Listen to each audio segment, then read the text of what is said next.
it's Jaclyn Krowmowski with the Herd Book Ag Media, and I'm here to give you your Moving Iron Ag News update as we move along throughout the month of December. It's official. Ag Secretary Vilsack has said the Department of Agriculture will invest over $600 million, again, going to climate-smart and resilient infrastructure projects, and that'll be all over the United States as well as Puerto Rico. Brownfield Ag News reports that Vilsack says rural America is on the front lines of climate change, and that programs are going to create good, high-paying jobs as well as helping people save money via reducing energy costs. And in keeping with the theme of sustainability and low energy, recently Low Carbon Beef LLC, which is based in Oklahoma, has received approval from the Department of Agriculture's Process Verification Program, or PVP, which is under the Agricultural Marketing Service.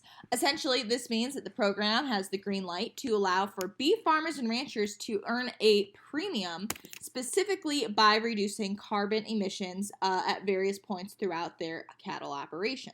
This is of note because it is the very first program approved by the Department of Ag for calculating greenhouse gases throughout all life cycles of beef production and its subsequent carbon emissions. We need to do more than talk about change, and we have the ability to measure it, verify it, and provide a better product for customers, said Colin Beal, PhD and founder of Low Carbon Beef, as reported by meatandpoultry.com. Low Carbon Beef has also said that in the future they hope to expand on their certifications based on the size of emission reduction, and they may even eventually have carbon negative beef certifications that I wonder might be somewhat similar to the soil credits we are seeing today. Definitely an up-and-coming company we want to continue watching. Moving on to our international news. As we have discussed, Asia, most notably China, is coming very close to opening some markets for GMOs, in particular corn seed.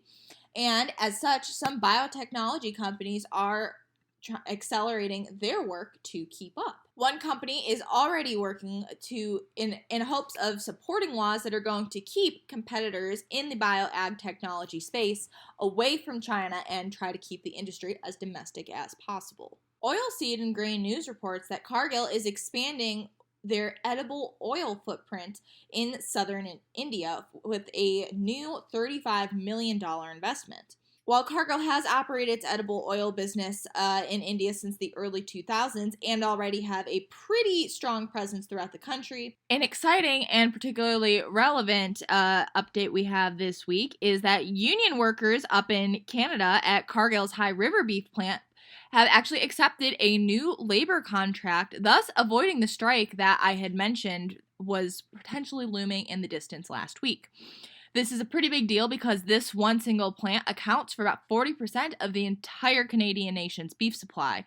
And luckily, the conditions of the new contract were acceptable to the union, and it appears that business is going to continue as usual. Coming back to the U.S. for our national updates, a North Carolina company is using the CRISPR DNA gene editing technology to eliminate seeds in certain types of berries, particularly blackberries and black raspberries, that could potentially reach more customers and increase sales for this overall sector. Food Dive reports that Tom Adams, the co-founder of the company called Pairwise, said that their executives noticed that while overall berry demand here in the States has been on the rise, there have been pretty sizable obstacles deterring a lot of consumers from purchasing and even farmers from growing more to meet the demand. According to fooddive.com, Adams has said that Pairwise wanted to, quote, get rid of seeds and bring the kind of properties into it that are in other berries so that we can expect choices and give people more options for a healthy diet, unquote.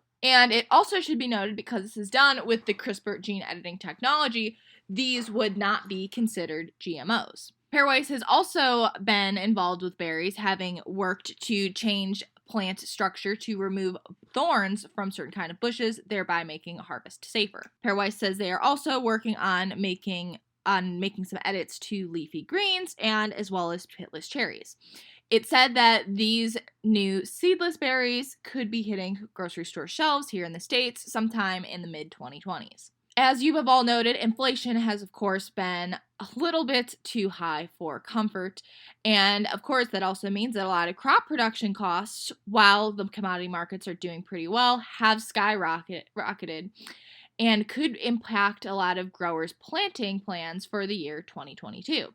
This could especially be due to corn's high input fertilizer nitrogen. Meatandpoultry.com reports that several factors have contributed to not only the inflated prices of nitrogen, but also limited supplies. That's it for this week. This Ag News Update is brought to you by the Herd Book Ag Media, serving all your agribusiness writing, communication, and media needs. Find us on Facebook, LinkedIn, Twitter, or our company website, the-herdbook.com.